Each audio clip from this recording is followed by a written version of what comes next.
ہزاروں سال گزر گئے، اس کو ایسے پتا چلے گا کہ اے فرشتوں تم نے مجھے کیوں اٹھایا؟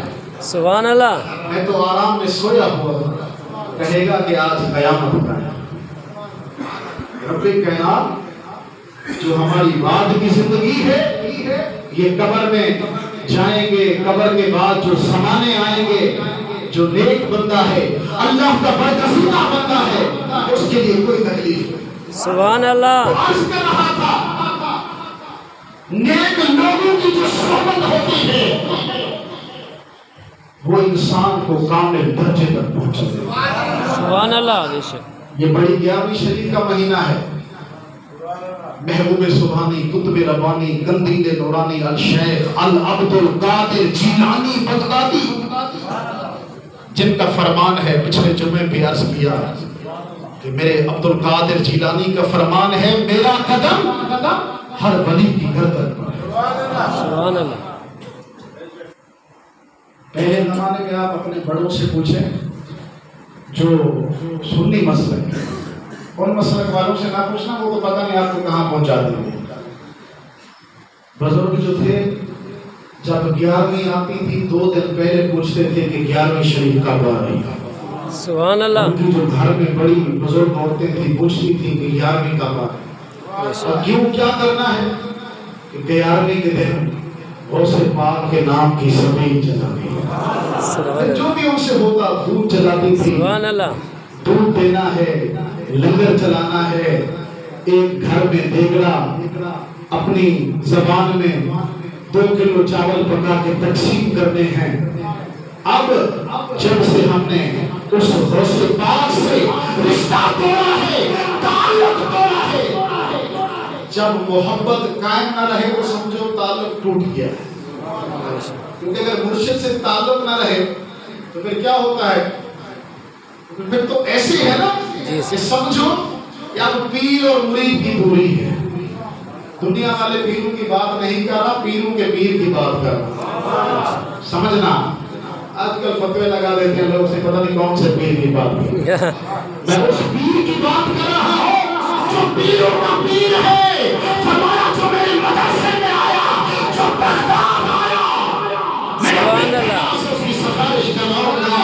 جس نے میرے ہاتھ میں اپنا ہاتھ بیعت کے لیے دیا، قیامت کے دن میں عبد القادر جیلانی شفاعت کروا. سبحان اللہ. پھر کیا ہوتا تھا ان کے گھر میں جو 11ویں مناتے تھے، پھر دودھ بہت زیادہ ہوتا تھا. آج جس گھر میں بھی جاؤ صحیح چاہ وہ ہے جو نا سلیمانی تیار ہے. میں نے کہا بھی کیوں؟ دودھ نہیں. وجہ کیا ہے؟ کہ ہم نے اس رب کے نام پہ دینا جو کم کر دیا. بے شک. جب 11ویں، کیونکہ دینا تو سب چیز مثال ثواب ہے، خیرات ہے، 11ویں ہے، 12ویں ہے، سب کا مالک اللہ ہے. سبحان اللہ. سمجھ آ رہی ہے؟ بے شک. سبحان اللہ. یہ تو مثال ثواب ہے، یہ تو محبت ہے کہ ہم عبد القادر جیلانی کے نام کی 11ویں کرتے ہیں. سبحان اللہ. میرے بابا جان فرمائے اللہ پاک ان کو سلامت رکھے، فرمایا کہ میں دعوت میں گیا تو میں نے ختمہ دیا. ختمہ سمجھتے ہیں نا؟ جی جی صحیح. تو وہ مرید کہہ رہا ہے کہ صحیح یہ آپ کی دعوت ہے، ختمہ نہیں. سمجھ رہے ہیں میری بات؟ بابا جان نے کیا فرمایا؟ مرید کے گھر تھا تو بابا جان نے خود بھی ایسا کرتے ہیں، ہمیں بھی حکم کہ جہاں پہ جاؤ کھانا کھانے سے پہلے ختم درود پڑھو سارے بخش. سبحان اللہ. جی صحیح. اس مرید نے کیا کہا کہ صحیح یہ آپ کی دعوت ہے، ختمہ نہیں. بابا جان نے فرمایا بھائی دعوت بھی آپ کی قبول ہے، ختمہ بھی قبول ہے. سبحان اللہ. تو کیا ہے، ہم ایثار ثواب اپنے بزرگوں کو کرتے ہیں، اللہ کے پیاروں کو کرتے ہیں، لیکن ہے سب چیز کا مالک اللہ. سبحان اللہ. تو بات کرنے کا مقصد یہ ہے کہ ہم نے اب 11ویں کرنا چھوڑ دی ہے. اب گھر میں کیا ملتا ہے؟ سلیمانی چائے ملتی ہے، کہوا ملتا ہے. کیوں؟ کہ اب مال نے دودھ دینا کم کر دیا. ٹائم پورا ہونے والا ہے. اللہ کے نبی کے پاس، حضرت موسیٰ علیہ السلام کے پاس ایک بندہ آیا. ٹھیک ہے، فرمایا اللہ کے نبی آپ اللہ سے دعا فرمائیں، میں بہت تنگ ہوں، بہت کیا ہوں، تنگ دست ہوں، غریب ہوں۔ برائی جس طرح ہم اپنی زبان میں کہتے ہیں برائی نہیں ہوتی ہے، تکلیف میں ہوں، کھانا کھانے کے لیے فقر فاقے کا بہت، آپ اللہ کے نبی ہیں، اللہ سے دعا فرمائیں۔ عیسیٰ علیہ السلام نے ہے اللہ کا نبی، دیکھیے اب ہر کوئی اس رب کی بارگاہ میں حاضر ہے، سبحان اللہ، رب کی بارگاہ میں، لیکن رب کیا کرتا ہے پھر اپنے پیاروں کو کبھی خالی نہیں لوٹاتا۔ سبحان اللہ، اللہ کے نبی نے اللہ کی بارگاہ میں ہاتھ اٹھا دی، مالک و مولا یہ تیرا بندہ ہے، بہت تکلیف میں ہے، فقر و فاقے میں ہے، کہ یا اللہ میری روزی کا بندوبست کر دے۔ اب غیب سے آواز آئی، بات بڑی لمبی چوڑی ہے، سبحان اللہ، مختصر کر کے اللہ پاک اس کو سمجھنے کی بھی توفیق دے۔ آمین۔ اب رب کی طرف سے غیب سے آواز آئی کہ اے میرا نبی اس بندے کی عمر زیادہ ہے۔ کیا ہے؟ سبحان اللہ، عمر زیادہ ہے۔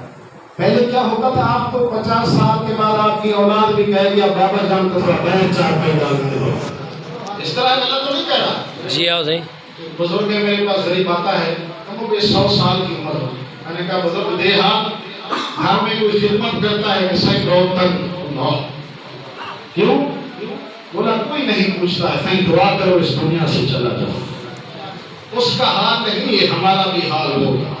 بے شک، آج جوانی ہے، آج 4 پیسے جیب میں ہیں، اولاد بھی فرما برداری کر رہی ہے، بیوی بھی خدمت برداری کر رہی ہے، رشتے دار بھی خدمت برداری کر رہے ہیں۔ جب جائے گا بستر میں بیٹے میرے پاس آتا کون ہے؟ جب قبر میں جائے گا، قبر میں رب کریم فرشتوں کا بھیج کے حساب کرے گا۔ کہ بتا بندہ، وہ کہے گا رب کریم اولاد کے لیے سود اٹھایا تھا، اولاد کے لیے زمینیں بنائی تھی۔ رب کریم نے فرمایا اب تو وہ اولاد پیچھے اب کیا کرے گا؟ فرمایا اے رب معافی دے۔ سبحان رب کائنات فرمائے گا اے بندہ پہلے نہیں کہتا تھا آ میرے دربار میں آ۔ اللہ، بے شک، تو عرض کر رہا تھا کہاں پہ تھے میں مجھے یاد نہیں آ رہا، آپ کو میں دیکھوں کہاں پہ بیٹھے جی؟ سبحان اللہ، نہیں بھول گئے۔ عمر اس کی پہلے زمانے میں لوگوں کی بڑی ہوتی تھی، اب اللہ کے نبی کے پاس آیا ہے، فقر ہے، تکلیف ہے، اب اللہ کا نبی اللہ سے کہہ رہا ہے یا اللہ اس کی تکلیف دور کر دے۔ اب اللہ پاک غیب سے فرما رہے ہیں اے میرے نبی جو ہے نا یہ اس کی عمر طویل ہے، اس کو میں تھوڑا تھوڑا کر کے رزق دے رہا ہوں۔ سبحان اللہ، جانتا تو سارا رب کچھ ہے نا، اس کو کتنا دینا ہے، اس کو کہاں بٹھانا ہے، اس کو کتنی زمین کا مالک بنانا ہے، اس کو کتنا دینا ہے، ہماری کوشش ہے، ہم کوشش کر سکتے ہیں دینے والی رب کی ذات۔ سبحان اللہ، بے شک، اب اس بندے کو جب کہا اللہ کے نبی نے کہ اللہ پاک کے غیب کی طرف سے آواز آئی عمر اس کی زیادہ ہے، اس کو میں تھوڑا تھوڑا کر کے رزق دوں۔ سمجھ آ رہی؟ اس نے کہا اے اللہ کے نبی میں آپ کے غلام ہوں، خدمتگار ہوں، آپ کا امتی ہوں۔ ہم نبی کے امتی، پہلے زمانے ہر نبی کے امتی ہوتے، جی صحیح، سبحان میں اللہ، آپ کا امتی ہوں۔ آپ اللہ سے دعا فرمانے جو میرے مقدر میں ہے مجھے ابھی عطا کر، مجھ سے تکلیف برداشت۔ سمجھ آ رہی ہے؟ مجھے ابھی